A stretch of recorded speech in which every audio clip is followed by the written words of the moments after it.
Bienvenue et n'oubliez pas d'activer les sous-titres sur cette vidéo. La première histoire.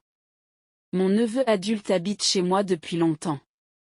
Malheureusement, il a souvent des problèmes. Il a travaillé dans un magasin de marijuana illégale, il a volé des voitures, et il a amené des filles à la maison sans permission. Une de ses filles est tombée enceinte peu de temps après l'avoir rencontré, et il a même une ordonnance d'éloignement de la maison de sa propre mère. Maintenant, il ne peut plus vivre là-bas et il est venu habiter chez moi. J'essaie d'être patient, mais son comportement est agaçant. Il continue de changer les choses dans la salle de bain pour qu'elle soit comme chez lui, même si je lui ai demandé plusieurs fois d'arrêter. Par exemple, chez moi, on laisse toujours le couvercle des toilettes relevé. Lui, il le baisse tout le temps. Comme j'ai l'habitude d'aller aux toilettes à moitié endormi la nuit, j'ai failli tomber plusieurs fois dedans. Il fait aussi quelque chose de très bizarre. Il met le papier toilette très loin des toilettes. On va aux toilettes, on cherche le papier toilette à sa place habituelle, et il n'est pas là. C'en est trop pour moi. Je cache le papier toilette, et je vais continuer tant qu'il restera ici. Peut-être que s'il ne trouve pas de papier toilette après être allé aux toilettes, il apprendra enfin à respecter les règles de la maison. La deuxième histoire. Vendredi dernier, j'attendais pour récupérer mon mari après son rendez-vous chez le médecin. Il est sorti en boitant et avec douleur à cause d'une injection à la hanche. Il est monté lentement dans la voiture et m'a raconté le rendez-vous. J'ai démarré la voiture, mis la marche arrière, et alors c'est arrivé. Un autre conducteur voulait la même place de parking. J'ai attendu qu'il recule pour me laisser de la place, mais il ne bougeait pas. Nous avons attendu 1 minute, même si c'était une rue très occupée avec un stationnement en angle. Sentant de la frustration, j'ai décidé d'aller chercher du lait. J'ai éteint la voiture, dit à mon mari d'attendre, et lui ai demandé de me raconter ce qui s'était passé. Quand je suis revenue, j'ai trouvé mon mari en train de rire avec un grand sourire. Il a expliqué que le conducteur impatient avait klaxonné 2 fois, puis avait avancé pour se rendre compte qu'il n'y avait personne dans la voiture. Il a klaxonné encore et est parti rapidement. C'était un acte malicieux, mais c'était agréable après une longue attente. La troisième histoire. Hier, mon nouveau voisin d'à côté a reçu ses affaires. Il a acheté la maison il y a quelques semaines. Les déménageurs sont venus décharger le camion avec ses affaires domestiques. Quand ils ont ouvert le camion, ils l'ont surpris avec un supplément de $400 à cause de la quantité de choses. Ils ont aussi dit que cela prendrait 2 heures de plus pour décharger. Il a argumenté, mais ils ont menacé de partir, le forçant à payer par carte de crédit. Les déménageurs avaient besoin d'accéder à la maison.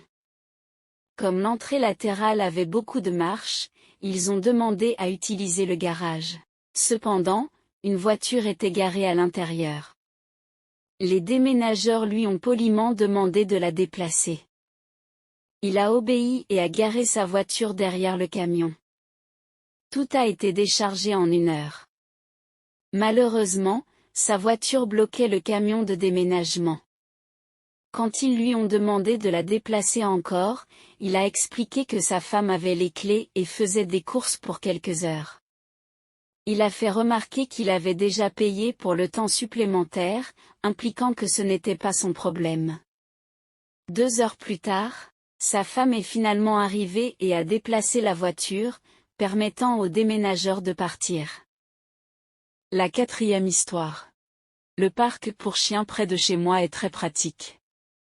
Mon frère habite juste à côté, et son jardin touche le parking. Trouver une place est difficile, alors avec la permission de mon frère, je me gare parfois sur son herbe pour libérer une place aux autres. Il y a 2 mois, une nouvelle dame a commencé à venir au parc avec ses 2 petits chiens. Elle ne respecte pas les règles, elle ne les tient pas en laisse dans la zone obligatoire et les emmène dans la zone des grands chiens. Mon gros chien, qui n'est pas très intelligent, n'a pas compris ces petits chiens agressifs qui lui aboyaient dessus. L'un a même essayé de le mordre. La dame a ignoré ma demande polie de les enlever. En colère, j'ai contacté la mairie, mais rien n'a été fait. Pour l'éviter, j'ai commencé à aller au parc à des heures différentes. Cela a fonctionné pendant un moment, car elle semblait avoir un emploi du temps régulier aussi. Un matin, alors que je partais avec mes chiens en laisse, il n'y avait pas de place pour se garer. J'ai vu la dame au petit chien arriver et chercher une place. « Vous pouvez vous garer sur l'herbe quand je pars », lui ai-je proposé. « Est-ce permis ?» a-t-elle demandé. « Oui, je le fais tout le temps. Attendez juste que je déplace ma voiture. » Elle m'a remercié et s'est garée derrière moi quand je suis parti. J'ai appelé mon frère, qui travaille à la maison, et lui expliqué la situation. Il était surpris mais a accepté d'appeler une dépanneuse. 20 minutes plus tard, il m'a rappelé. La voiture est accrochée. Elle est très en colère, elle crie que les gens se garent là tout le temps. Mon frère est sorti et a expliqué que sa voiture était la seule autorisée sur l'herbe. Il l'avait vue se garer juste derrière moi plus tôt. La dame furieuse a argumenté, mais le chauffeur de la dépanneuse a proposé de décrocher la voiture pour une somme de $300 si mon frère acceptait. Étant gentil, mon frère a arrêté la dépanneuse. La dame a payé la somme, a lancé un regard noir à mon frère et est partie. Même si elle continue d'ignorer les règles, j'ai au moins trouvé un peu de satisfaction dans cette situation. La 5e histoire. Il y a plus de 20 ans, ma femme et moi avons acheté un nouveau barbecue chez Home Depot. Nous avons choisi un magasin plus loin, même s'il y en avait un plus proche de notre maison. C'était un gros achat pour nous à l'époque, et ma femme était très excitée. Le lendemain, je montais le barbecue à la maison.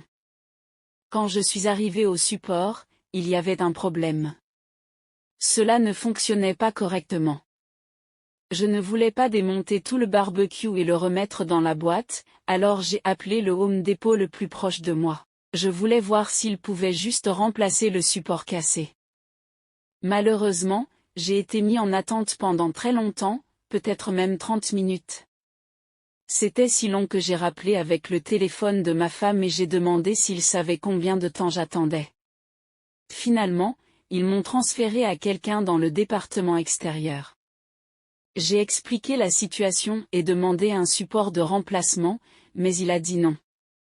J'avais encore le reçu, et cela faisait seulement un jour depuis l'achat dans un autre Home Depot. Comme il n'avait peut-être pas l'autorité de prendre cette décision, j'ai demandé poliment à parler à un responsable.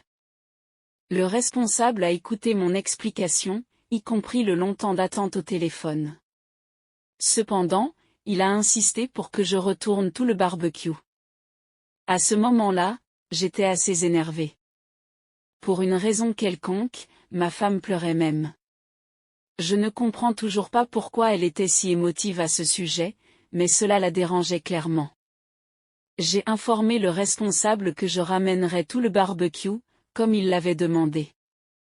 Cependant, j'ai aussi expliqué que je suis électricien indépendant et un client régulier de Home Depot. Bien que mon entreprise soit petite, je dépense environ $100 000 par an chez eux.